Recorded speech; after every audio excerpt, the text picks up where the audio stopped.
to a follow-up on an in-depth Emmy-winning reporting on gun violence in Michiana. Back in 2021, we took a deeper dive into the reasons behind it in our series, Why Shoot? And Josh, you learned a lot. We all did, Lauren. I think a lot of our viewers did as well, and did so through the eyes of three people. Two of them former convicts who did time for shootings they were involved in. The reasons were mixed too. We're talking anger, survival, even self-defense. That last reason is why Isaac Hunt shot and killed a man outside of Barnaby's in downtown South Bend. This was back in 1990. He did his time in prison, 10 years served, in fact, as part of a 30-year sentence. Tonight, we follow up with him about how that shooting changed his life and how he's hoping it'll help teach a lesson to those who may feel helpless and hopeless. It was May of 2021 when our team first introduced you to three men, two of them former convicts, the other still serving time. All because of shootings, which haven't seemed to slow down in Michiana since our first story aired.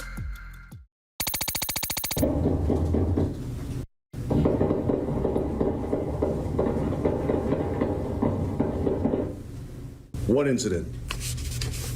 So I don't have to really elaborate on that, on the sounds that you heard, but those sounds are bullets leaving the barrel of guns.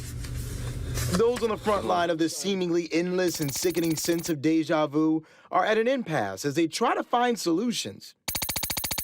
1200 Washington, sounds like a gunfight. We got two victims, repeat, two victims. One male shot to the chest, conscious, barely breathing. You told me a few years back, when we first did the story, that when you shoot and kill someone, it's a part of you that leaves too. Yes. Is that what you felt? Yes. But finding those solutions requires diving into the problem and the why. Someone who knows about this firsthand, Isaac Hunt. Do you remember what happened that night? Vividly. It's like it just happened yesterday.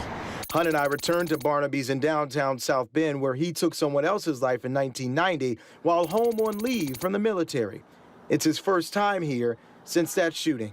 Coming into Barnaby's restaurant to have some pizza, talking to with some of my friends, and next thing you know, an altercation all started, which I had nothing to do with, and it ended up coming out here in the parking lot, home on leave from the military. Fight broke out, busted windows out the car. I thought I was defending myself, and after that, I was gone for 10 years. Hunt was arrested in 1990 on charges of murder and attempted murder.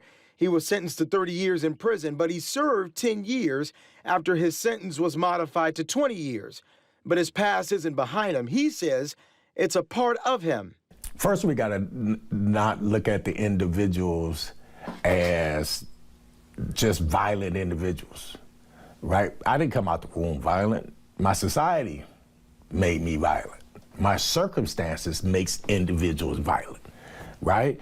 When you're in a situation and you're poor and you're trying to survive, the only thing you can do is try to be able to figure out a way, sometimes, most of the time illegally, to be able to feed your children. His children and family members hang on the wall of his office inside of the Charles Martin Youth Center, a wall shared by the many other career accolades, including during his time as supervisor for Goodwill's Group Violence Intervention and Goodwill's Save Outreach Team, created to help stop gun violence. We were the #1 outreach team in the United States, Save Outreach was, for maybe 5 or 6 years.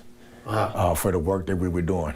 Restorative justice, I was with Susan Sharp when we first started restorative justice in the city. Wow. You know, so all these things play a part in reducing violence. All the things we're starting to hear about nationally, you've been doing. We've been doing. Let's take a look at the numbers. When we first aired our Why Shoot story in 2021, it was a violent year in South Bend with over 1,100 total gun violence incidents. These don't include accidental shootings, suicides, or shootings that have been determined as self-defense. The next year, there were 950 incidents. Although 2022 had fewer gun violence incidents, there were more overall victims and fatal victims too. Back on Barnaby's blacktop, Hunt reflected on the effects from that dark day in 1990 and uses the experience as a tool to prevent other shootings. It didn't just affect me, it affected the family of the victim that got killed that night. But it also affected my family as well. You know, and it affected the community as a whole, and that's what violence does. It affects us all as a community as a whole and as individuals.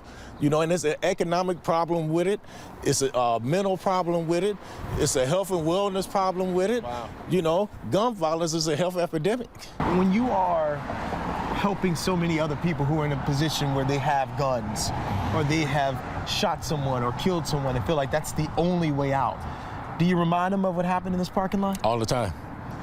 You know, when this incident happened, my daughter was 2 years old. When I came home, she was 12. I was holding her in my arm, and when I came home, she was hugging me.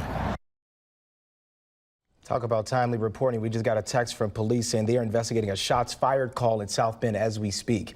Isaac Hunt now owns Wellbeing TLC, providing reliable and affordable personal care to elderly and disabled clients in St. Joe and Elkhart counties. This is obviously one man's perspective on the gun violence issue here in our area.